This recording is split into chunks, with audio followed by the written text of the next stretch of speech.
Welcome to Rajesh IAS Academy. Today we'll discuss about the geography solutions for the All India Open Mock Test number 1. Okay, once. Okay, unlike polity and all. So you need to know the concepts clearly, and hence I prepared this one. So this is a curve, insolation curve. You can say the y-axis is the radiation or amount of radiation received. Okay, at the surface. So based on by studying this curve, you need to identify which place is it corresponding to. Okay. Now by seeing the curve, first you try to identify where the maximums and minimums are occurring. Okay, that is the simple logic. Where is the maximum occurring? It is occurring in the March. So max is in March, and another maximum is occurring in September, and minimum is coming in June, and you can say December also. December, January period. Okay, and if you know the concept of seasons again. See, seasons is a chapter which is usually overlooked. Okay, it is not that useful for mains and all, but in prelims it has a lot of relevance. So try to be crystal clear with your concepts, especially with respect to seasons. Okay, so here the insolation is peaking in March and in September. So March means it is the equinox periods. June is solstice. Okay, and if you read insolation seasons chapters clearly, you know that the equatorial areas generally receive highest insolation during the equinoxes periods. Okay, any other places near to Tropic of Cancer or even beyond Tropic of Cancer, they will receive maximum insolations during the summer season, like in the June. Like for example, we are near to the Tropic of Cancer. Okay, somewhat closer. So our peaks or maximum insolations are usually received during the May-June period. Okay, it is not the March and the September. Okay, whereas for the equatorial regions, they will receive the maximums during March and September. Why? Because it is at that time the sun's insolation will be near vertical. Okay, the angle of incidence will be close to 90. Okay, so if you know this logic, now you simply need to identify which of these locations are closer to the equator. Okay, so let's go by elimination method. New Delhi, it is beyond Tropic of Cancer. No, London also beyond Tropic of Cancer. Kiev also. So Quito is the only location which is the capital of Ecuador in South America. It is almost close to equator. Okay, I can also say that it is the closest capital city to the equator. It is around 0.2 degrees south, something of that range. Okay, so the answer is Quito. So Quito will be experiencing maximum insolation during March and September, and comparatively lesser during June and December. Okay. Next, question number 30. Statement 1, 2, and 3. See, these type of questions are being asked in the recent exams only, especially in the last 2 years. Okay, previously UPSC used to ask only about statement 1 and 2, and they're asking in such a way like assertion and reasoning kind of a type. Okay, but now even this is also in that fashion only. But now you have three state statements. It makes the paper quite lengthy. So you have to study all 3 statements. But if you look at the options, 1 clue will always emerge if such type of statements are being given. Usually there is no need to verify the authenticity of statement 1. Okay, in the options to say, they are nowhere they are asking whether statement 1 is correct or wrong. Okay, so if you know such type of questions, you can simply don't waste time on judging whether this 1 is correct or wrong. Simply read it and go to statement 2 and 3. So let us see. Seafloor spreading is the geological process in which a new oceanic crust is formed at the mid-oceanic ridges and progressively moves away to either side. Okay, so again a small conceptual part over here. So what exactly happens in seafloor spreading is, okay, at the mid-oceanic ridge, okay, the plates will be diverging from each other, and since a gap is being created, the magma from the mantle comes to the top. As it is coming in contact with the cold ocean water, it starts to solidify, and then here it will be forming the new crust. But at the same time, the mantle convection currents are constantly pulling these plates away. Okay, so as new crust is formed, this crust starts moving on away from the mid-oceanic ridge. Okay, and where is this crust growing? Okay, on the other side of this part, you will be having what is called the subduction zones. Okay, in these subduction zones, the old oceanic crust, okay, will subduct back into the mantle and it will get destroyed. So now you will be having the conveyor belt like fashion, okay, of creation of crust. New crust will be created at the mid-oceanic ridge. After getting created, it will start moving away from the ridge, and as it moves near to the subduction zone, eventually it gets subducted back into the mantle and gets melted away. Okay, so this is what is called as seafloor spreading. Okay. So if you understood that, come to statement 2. The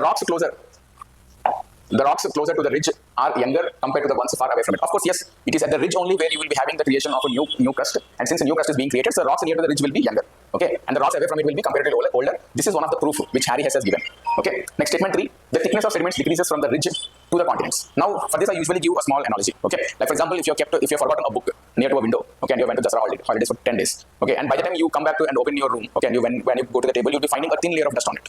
Okay, but if you imagine hypothetically, you have went and left the book over there for 1 year or maybe even a decade. By the time you come back to the table, more amount of dust will be accumulating on the top of the book. What does this say? Given more amount of time, the amount of sediments on the book will be high. Simple logic. More amount of time, more amount of sediments. Okay, so now the rocks near to the ridge are younger in nature. They created recently. So how much sediments will be there? Sediments will be less.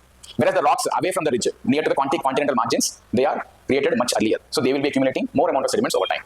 Okay, so if you go by the thickness of sediments decreases from the ridge to the continents. No, it is actually increases. Okay, the sediments will be less near to the ridge because the rocks are younger, but as you're going away from the ridge towards the continents, the thickness will keep on increasing. Okay, so hence the statement 3 is wrong. So if you go by it, okay, the option will be C, only one of statement 2 and 3 is correct, and that explains statement 1. Okay, so answer for 30 is C. Next, come to 31. Consider the following statements regarding the distribution of temperature in the oceans. Okay, from oceanography, again, slightly conceptual in nature. Let us go. Immediately I told you, first underline the correct or incorrect, whichever they are asking. Okay, so oceanic temperature decreases uniformly with increasing depth. It is wrong. It is there in your NCERTs itself. If you mark the graph of a column of ocean water, okay, this is the surface level and this is the bottom of the ocean. Okay, and the x-axis is your temperature. Okay, and then your graph will be in this form. Okay, so at the surface level, you will be having high temperature, but near constant in nature. Okay, why is it near constant? Because of the turbulence of the winds and the sea waves. Okay, in the initial 100 meters, this part will be around 0 to 100 meters. Okay, so at this level, the water is being constantly mixed. Okay, so the temperature will be uniformly distributed across this depth. Okay, so here the temperature will be high, but near constant or near uniform. But after that, there will come a zone. Okay, so there the temperature will drop immediately. Okay, so this is what is called as thermocline. Okay, this layer is called as the thermocline layer, where in this zone temperature will rapidly decrease with increasing depth. Okay, so and after that, this depth will be usually around 1000 meters. It will change from book to book. Okay, don't worry about the values of the depths over there, but understand the concept. After 1000 meters, the temperature will again become uniform or constant with increasing depth. It won't change much. Okay, so by going by the concept, now you can say oceanic temperature decreases uniformly. No, it doesn't decrease uniformly. It changes with what location you are located. Okay, at what depth. Next, on an average, oceans in the northern hemisphere have higher temperature than the southern hemisphere. Yes, it is true. Why? Because if you see the northern hemisphere, it is mostly dominated by the land masses over there. Okay, the proportion of oceans is comparatively less. Okay, and the land is a very good land does a very good job at transferring the heat energy it is absorbing to the oceans. Okay, so the heat transfer will be taking place from the land masses to the oceans. Number one, and number two, since oceans are packed, okay, or separated from each other, the mixing is also not that high. Okay, whereas in the southern hemisphere, the land mass is very less. Okay, you will be having a bit of Africa. Okay, the southern part of Africa, Australia, and South America, and Antarctica. Okay, these usually won't transfer that much heat compared to the enormous land masses you are having in the form of Eurasia or North America. Okay, so statement 2 is correct. The oceans in the northern hemisphere are comparatively warmer compared to the ones in the southern hemisphere. So the answer is 2 only.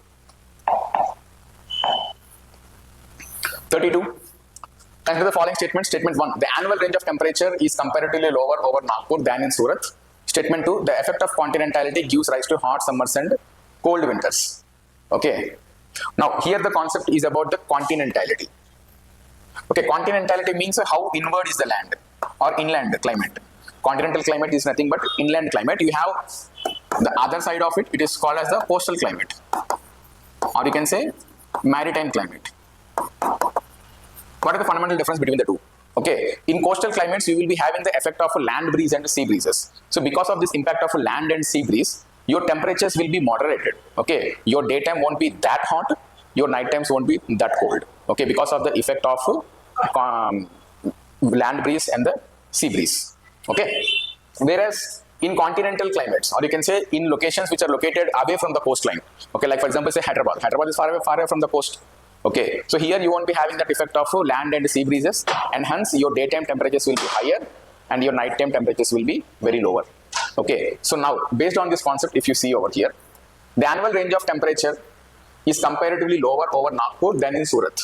Nagpur and Surat, if you know, I mean, if you have any rough idea of where they are, they're almost located on the same latitude, almost close to the same latitude. But Surat, which is in Gujarat, is a coastal city, whereas Nagpur, which is much more continental in nature. Nagpur is closer to Telangana. Okay, but both are located on the same latitude.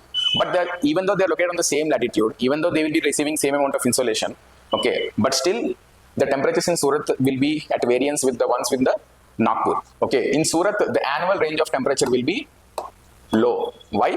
Because of the moderating effect of the land and the sea breezes. Okay, whereas in Nagpur, the annual range of temperatures, okay, the summers will be extremely hot, winters will be extremely cold.